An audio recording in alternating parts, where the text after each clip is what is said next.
Bu videomuzda hazırlanmasıyla, sunumuyla, lezzetiyle, kısacası her şeyle, her öğünün aranılan lezzeti, beğenilen lezzeti kısır ile buluşturacağız sizleri. Ben şimdi sizlere kısırımızın malzeme listesini sunmak istiyorum. Yapacak olduğumuz kısır 3 kişilik. Bu sebepten dolayı 3 çay bardağı bulgur kullanacağız bu kısırın yapımında. Devam ediyorum malzeme listesini vermeye. 3 adet rondodan geçirilmiş, püre haline getirilmiş domatesimiz var. Domatesimizi rondodan geçirirken içerisine 3 adet de sarımsak attık. Güzel aromasıyla, lezzetiyle kısırımızı muhteşem yapsın diye. Yine devam ediyoruz. 3 adet küp küp doğranmış domatesimiz var.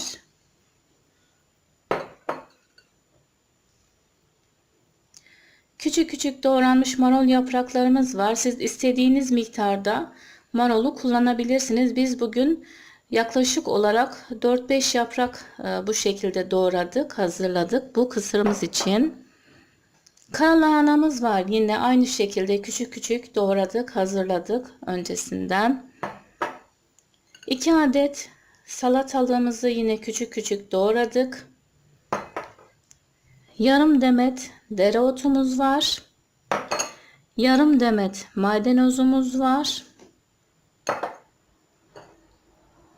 Bir orta boy büyüklüğünde soğanımız var. Soğanımızı da rondodan geçirdikten sonra bir güzel acı suyunu çıkarttık.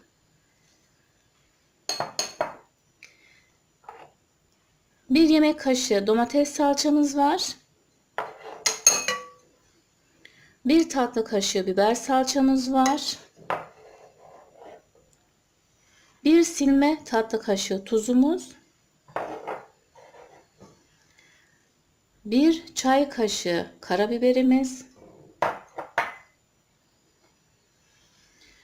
Bir yemek kaşığı isot kullanacağız kısırımızda. Isotumuzu öncesinden bir miktar su ile ıslıyoruz. Lezzetini daha çok bıraksın diye kısırımıza. Bir silme tatlı kaşığı yeni baharımız var. Yarım silme tatlı kaşığı kimyonumuz.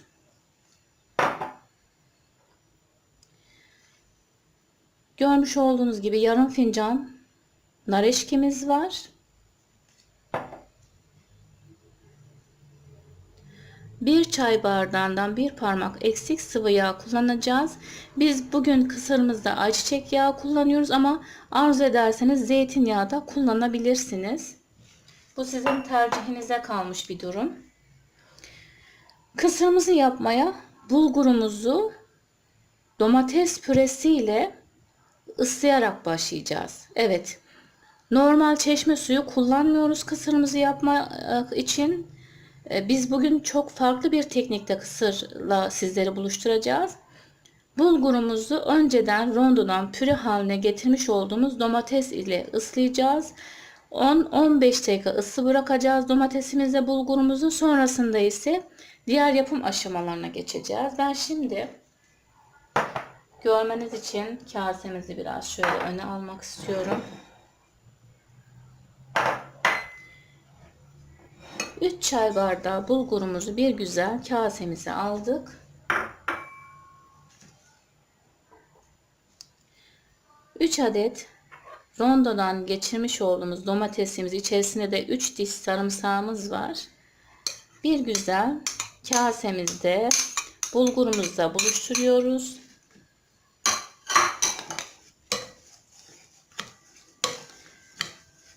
Domates ve bulgurumuzu iyice kasemize karıştırıyoruz ve yaklaşık olarak 10-15 dakika bu şekilde ısı bırakıyoruz.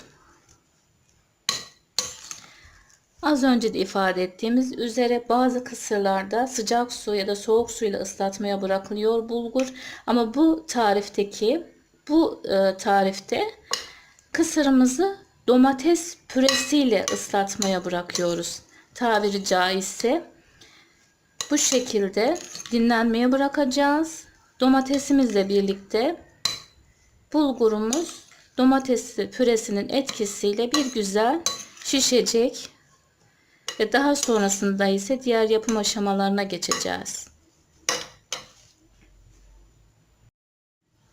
Görmüş olduğunuz üzere domates püresiyle ıslatmış olduğumuz bulgurumuz 2 katına çıktı.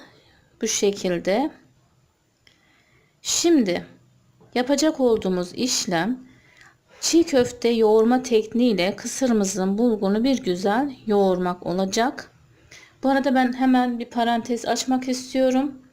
Normalde kısırlarda soğanını küçük küçük doğradıktan sonra bir miktar yağda marine edilir. Domates salçasıyla kavrulur. Ancak biz bu kısırda soğanı çiğ olarak kullanacağız. Püre haline getirmiş olduğumuz soğanın bir güzel acı suyunu çıkarttık, iyice sıkarak. Kısırımızın bulgurunu önce soğan ile bir güzel yoğuracağız. Yumuşatmaya çalışacağız. Soğan ile birlikte kısırımızın bulgurunu. Ben kasemize soğanımızı alıyorum ve yoğurmaya başlıyorum.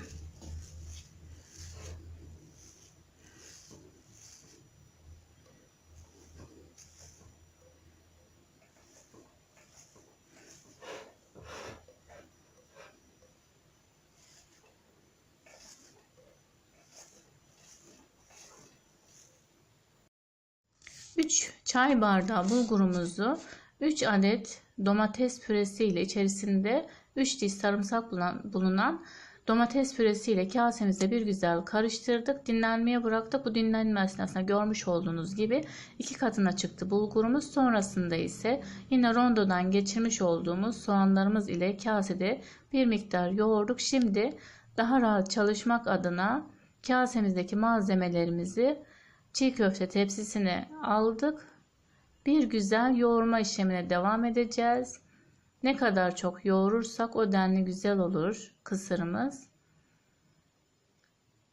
Bu kısırda açıkçası çiğ köfte tadı oluşuyor yapımından dolayı. Çünkü soğanını çiğ olarak kullanıyoruz. Bu kısırda bazı kısır tekniklerinde soğan biraz marine ediliyor, salçayla kavruluyor ama bunda çiğ olarak kullandık. Şimdi diğer malzemeleri sırasıyla bulgurumuzla buluşturacağız. Görmüş olduğunuz üzere 1 yemek kaşığı isotumuz vardı. Bir miktar suyla ıslatmış olduğumuz isotumuzu ilave ettik. 1 silme tatlı kaşığı tuzumuzu, 1 yemek kaşığı domates salçamızı ilave ettik. Şimdi 1 tatlı kaşığı biber salçamızı ilave ediyoruz. Ve diğer tüm malzemeleri sırasıyla ilave ediyoruz. 1 çay kaşığı karabiberimizi, 1 silme tatlı kaşığı yeni baharımızı, yarım silme tatlı kaşığı kimyonumuzu ilave ettik. Bir güzel yoğuracağız.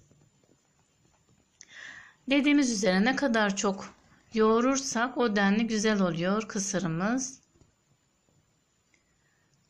Bu malzemelerle bulgurumuzu yoğurduktan sonra önceden doğramış olduğumuz tüm malzemelerle buluşturacağız kısırımızı.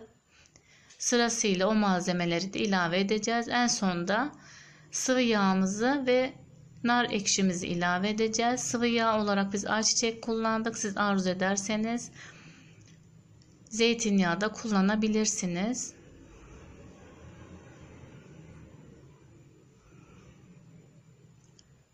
Kısırı arzu ettiğiniz içeceklerle servis yapabilirsiniz. Bunu da hatırlatalım istedim. Evet, görmüş olduğunuz üzere tüm malzemelerle bulgurumuzu buluşturduk, karıştırdık. Biraz sonra servis zamanında bir güzel servis yapacağız ve afiyetle yiyeceğiz kısırımızı. Az önce de ifade etmiş olduğumuz üzere istediğiniz damak zevkinize uygun içeceklerle servis yapabilirsiniz. Lavaş ya da yufka ekmekle servis yapabilirsiniz kısırımızı. Marul yaprakları da güzel yakışıyor. Bunu da hatırlatmış olalım servis yaparken, yerken marul yaprakları da ayrı bir lezzet katıyor. Bu videomuzda hazırlanmasıyla, sunumuyla, lezzetiyle herkesin beğenerek tükettiği kısırla buluşturduk sizleri. Kısırı şalgam, ayran gibi içeceklerle tüketebilirsiniz. Yiyeceklerin yanında takviye olarak tüketebilirsiniz. Ana yemek olarak tüketebilirsiniz. Yemesi oldukça zevkli, lezzetli bir yiyecektir kısır. Biz bugün ana yemek olarak tüketeceğiz. Bu şekilde hazırladık.